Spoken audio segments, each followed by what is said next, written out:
Recap of Sheriff Country, Season 1, Episode 1 Pilot. Spoilers ahead. Basic info and setup.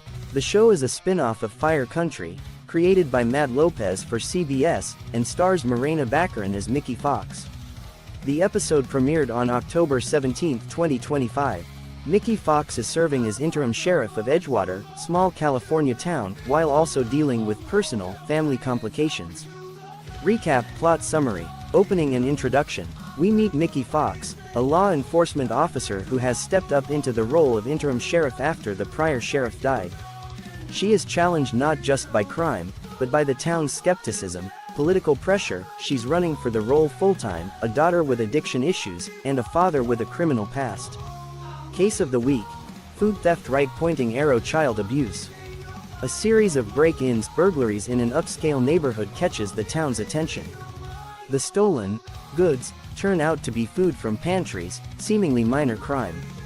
Mickey's deputy, Boone, didn't inform her initially because he dismissed it as not serious. Mickey investigates and discovers it's not simply theft. The boy, Simon, is stealing food for his stepsister Maddie, who is in an abusive home where the stepmother is starving her. Mickey tries to intervene. She goes to the house, is initially rebuffed because the parents claim she needs a warrant.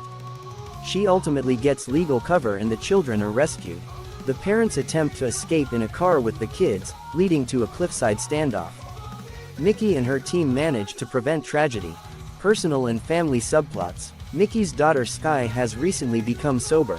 However, her social, romantic life complicates things. She's involved with Brandon, a young man Mickey previously arrested for drug dealing. Sky's choices raise concern for Mickey. Mickey's father Wes is an ex-con who in his past ran an illegal pot operation. He moves in with Mickey in hopes of going legit and tries to help with Sky's recovery. But his involvement ends up complicating matters. Sky's boyfriend steals money from Wes' beehive stash, etc. Meanwhile, Mickey is running for sheriff, a campaign backed by community groups such as the Rotary Club, who are starting to question her experience after the break-ins and other issues. Also, her deputy Boone appears to be running for sheriff against her, are considering it, creating a tense dynamic. Climax and episode car touchdown. The break-in case escalates into the cliffside standoff. The parents with the kids attempt escape. The car veers near the edge. Mickey intervenes and saves the situation. On the personal front, Sky finds her boyfriend Brandon dead, stabbed, in his home. Sky claims she found him and tried to help, but her fingerprints on the murder weapon, and her presence at the scene, make Mickey worry this could jeopardize both her daughter and her campaign. Themes, significance and what it means. Duty versus personal life. Mickey's role as interim sheriff places her in a difficult spot, protecting her town, campaigning, while also being a mother with a troubled daughter and a father with a past. Power and trust in a small town. The show underscores how law enforcement in a small community is as much about relationships, reputation, and local politics as it is about solving crime. Hidden abuses and small crimes that lead to big revelations.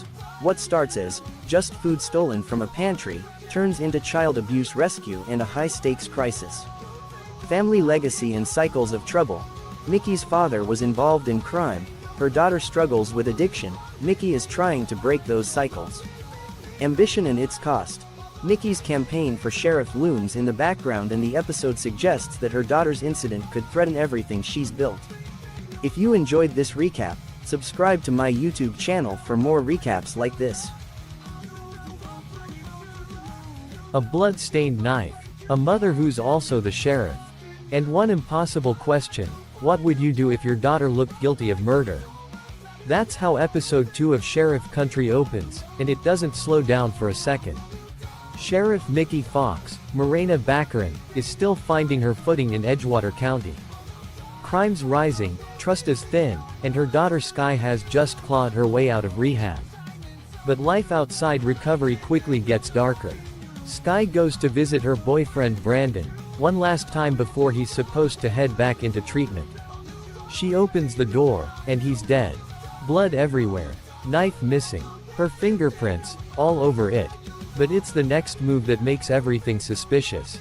Instead of dialing 911, Sky runs straight to her mother, the sheriff. You can almost see the professional mask sliding off Mickey's face when she realizes what her daughter's saying. Brandon's body. The blood. The knife. Now Mickey's two identities, mother-in-law and enforcer, crash head-on. Brandon's family starts calling it a cover-up before the investigation even starts. And the detail that complicates everything. Brandon wasn't innocent either. Turns out Brandon had discovered something ugly.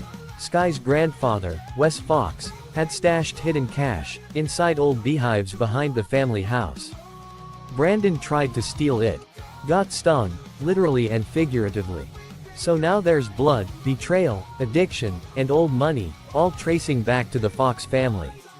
The motive web gets sticky fast, pun intended, and Mickey's face says it all. She knows this case could end both her career and her family. And while she's drowning in that mess, another case explodes across town. While Sky's under suspicion, Edgewater PD is chasing another lead, a group of missing seasonal workers nicknamed Trimmigrants. Last seen near a Christmas tree farm outside Deadwater. Mickey, Boone, and Cassidy track the case and uncover something bigger, forced labor operations hidden behind holiday cheer. A tree farm that isn't growing spruce, it's hiding people. One escapee points them there with chilling clues: snow, and Santa Claus. Mickey gears up the raid. No backup. No rest. Just raw nerve. Because while she's saving strangers, her own daughter's life is burning down back home. The sequence plays like an action short film. Red lights flashing through pine trees, shouting, cuffs snapping. Mickey charges in, rescues the captives, and neutralizes the traffickers. One suspect dies, two go down silently. It's a clear professional win. But the second she gets back, the press is waiting. Not to praise her success, to ask why her daughter hasn't been booked yet. Edgewater doesn't forget, and neither do Brandon's grieving relatives. Mickey steps onto the courthouse steps, and the whispers start. Conflict of interest. Cover up. Sheriff protecting her junkie daughter. You can feel it, that small-town suffocation where everyone knows your shame before you've even spoken it. Her deputy Boone tries to keep the department steady, but eyes are on Mickey's every move. The law feels less like justice and more like quicksand. And then someone unexpected shows up, someone with plans of their own. Mickey's ex-husband, Travis Fraley, returns, a lawyer, ready to claw their daughter out of jail. She hates that she needs his help, but she does. Meanwhile, her father Wes, the ex-dealer with a ledger full of sins, starts poking around the case, too. Maybe to help. Maybe to cover his own past. Now we're not just asking who killed Brandon, but what the Fox family is hiding from each other. By the end of Firewall, the kidnapping victims are safe, sure, but nothing else is. Sky's still the main murder suspect. Mickey's badge is endangered by every decision she makes. And the whole community is ready to turn on her if one mistake surfaces. The episode fades out on tension, not relief. You feel the weight. Mickey's forced to uphold the law while the law threatens her own blood. And that's where the show's brilliance hits, two wins that still feel like a loss. What Firewall nails is dual pressure, the procedural high stakes of a sheriff chasing kidnappers, and the personal nightmare of a mother watching her daughter crumble. Edgewater itself becomes a character, quiet, judgmental, dangerous underneath the calm. The script keeps its realism grounded. Addiction, family loyalty, and justice tangled so tightly you can't tell which is which.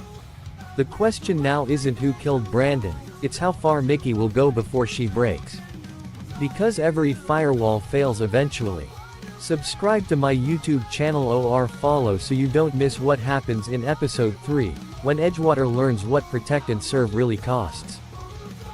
Recap of Sheriff Country, Season 1, Episode 3 Sheriff Country S1E3, The Sixth Man, in English. Spoilers ahead. Basic setup and context. Episode title, The Sixth Man. Air date, October 31st, 2025. The series focuses on Sheriff Mickey Fox played by Morena Baccarin, who is Sheriff of Edgewater, balancing law enforcement duties, family complexities, her daughter Scott, her ex-husband, her father and the town's student. Episode 3 builds on earlier episodes. In Episode 2, Sky's connection to a murder case deepens, and now the town's confidence in Mickey is fragile. Plot summary. Opening in the heist. The episode opens with a bold daylight heist in Edgewater, an armored truck robbery in broad daylight involving multiple disguised shooters in white overalls and masks. The scenario is deceptive. 5 men act as decoys while a 6th man, silent and masked, executes the real theft. During the robbery, the security guard is sprayed with blue paint blinding his vision, and when he fires, he accidentally shoots a pedestrian, Heather Franklin, who coincidentally is an old high school friend of Mickey. This personal link raises the stakes. Investigation begins. Mickey and Deputy Boone, played by Matt Lauria, take lead on the case. They identify that a car was towed immediately after the heist, leading them to suspect the Franklin car lot business owned by Heather and her husband Tom. The investigation reveals financial distress at Franklin Motors. Mickey suspects Heather is the smarter culprit. Boone initially leans toward Tom. They set a trap by waiting for someone to claim the towed car. Tom drives it away, drawing their focus. Family drama and Sky's trouble. While the heist investigation proceeds, Mickey's personal life complicates further. Sky, Mickey's daughter, is already under suspicion for the murder of Brandon. Evidence mounts. A receipt for the murder weapon in Sky's name and a warrant is obtained to search Mickey's house. Boone brings this to her attention, deepening tension. Brandon's brothers are actively stalking Sky and harassing the Fox family, believing Mickey has protected her daughter. Mickey must protect Sky while also preserving her professional reputation. The robbery resolution. Mickey and Boone pursue a strategy of turning Heather and Tom Franklin against each other by hinting that the other intends to run off with the money. This psychological ploy works. Tom confesses his involvement and shows the stolen cash.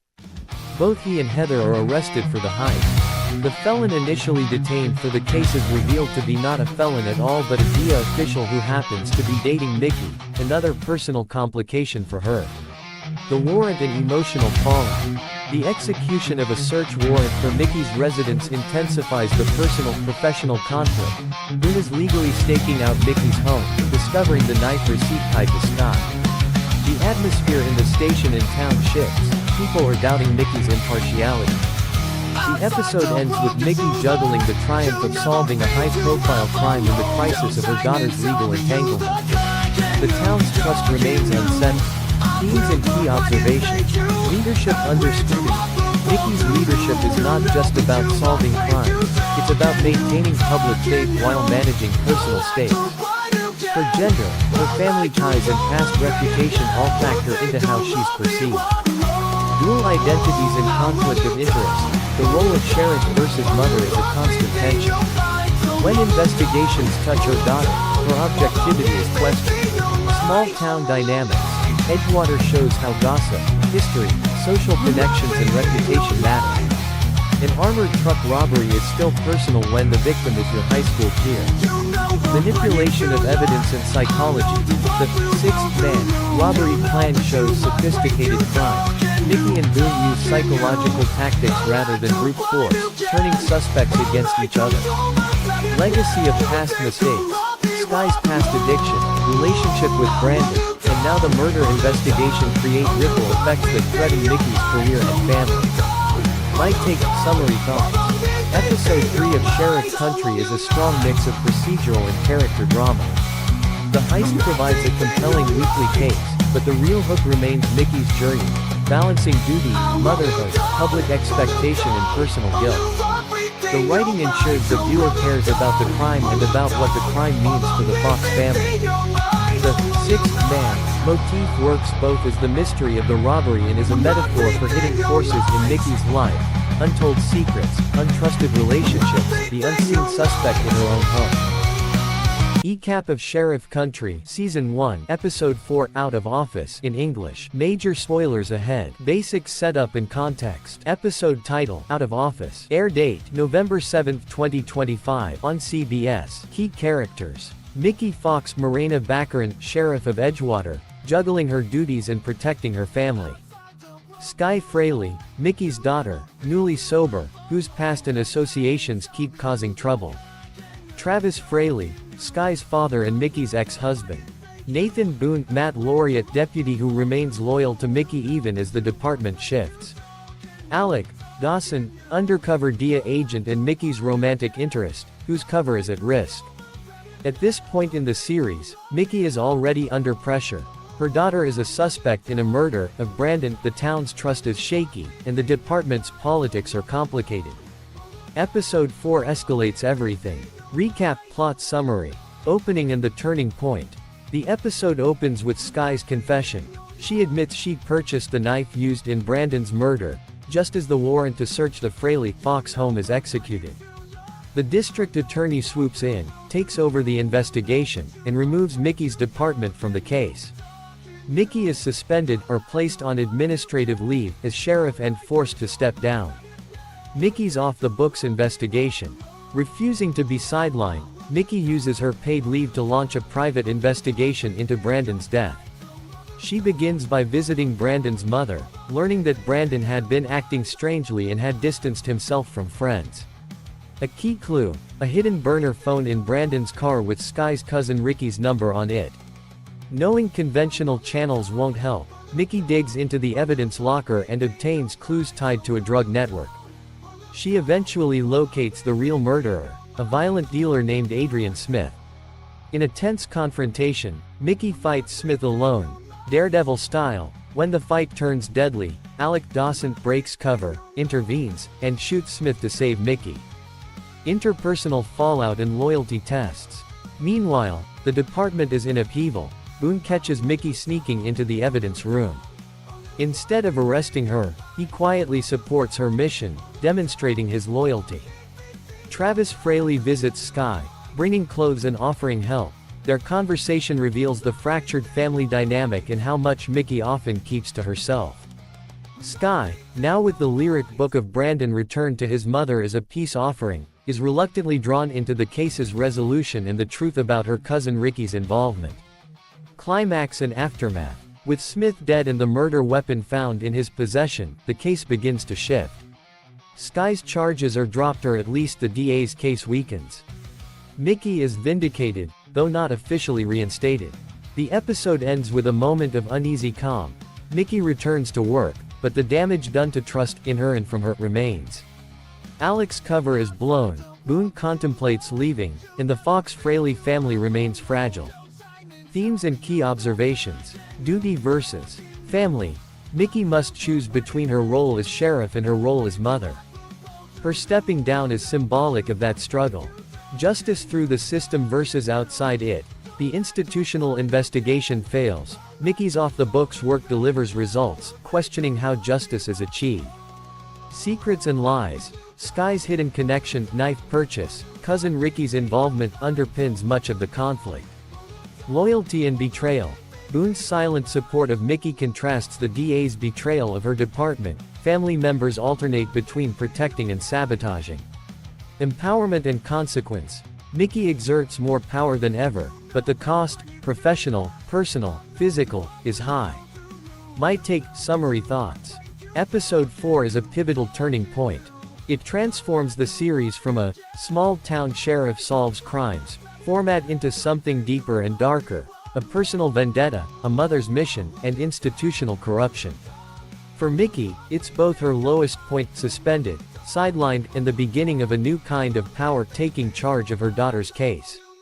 The action is grounded, evidence locker break-in, confrontation with Smith, the emotional stakes are high, protecting Sky, trusting Alec, and the structure allows for major shifts in character arcs.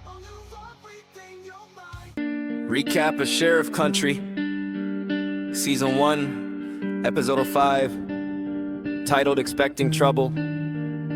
Spoilers ahead. Set up in context. Episode title, Expecting Trouble. Air date, November Sorture, 2025. Written by Mark Bruner, directed by Ed Ornelas.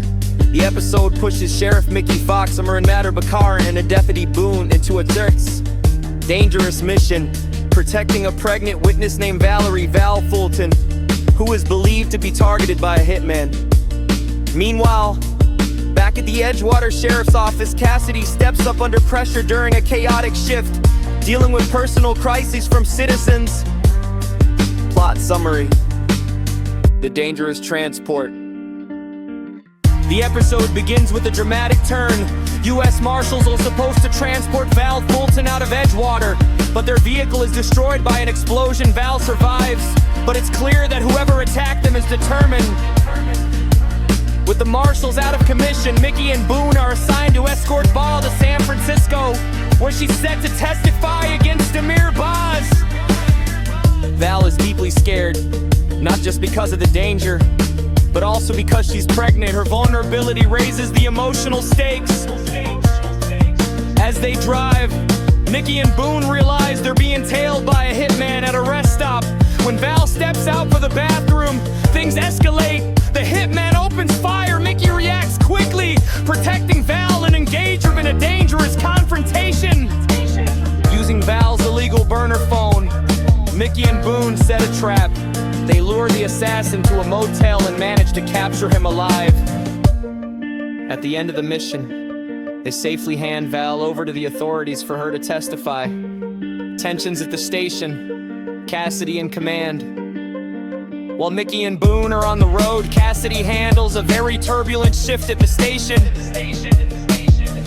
She responds to a fire in the women's bathroom as she investigates. She also has to deal with citizens demanding a missing incident report. One woman, Jenna, is the real have started the fire. Cassidy learns that Jenna is a victim of domestic abuse.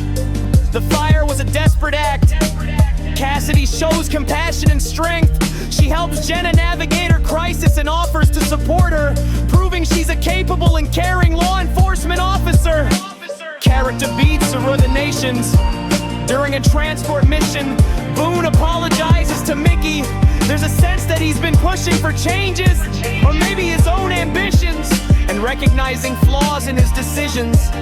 As Mickey and Boone work together under pressure, their partnership deepens, but Boone's personal life is a puzzling turn. At the end of the episode, Cassidy reveals he's married, a secret that raises new questions about his character. Val Fulton's story isn't just as a witness. Her pregnancy and past with Amir Baz paint her as more than a pious figure. She's got her own stakes, and Mickey understands the danger is personal, not just professional.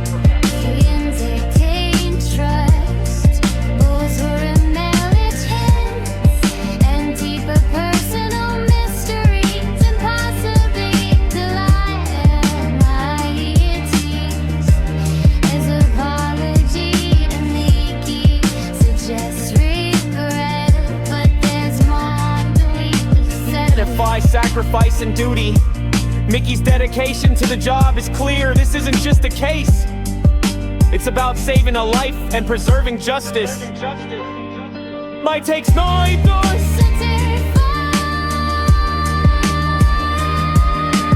Episode 5 is one of the more intense hours of Sheriff Country so far.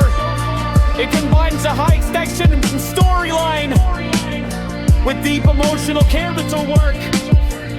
May continues to prove her resilience. She doesn't just enforce the law, she protects the vulnerable.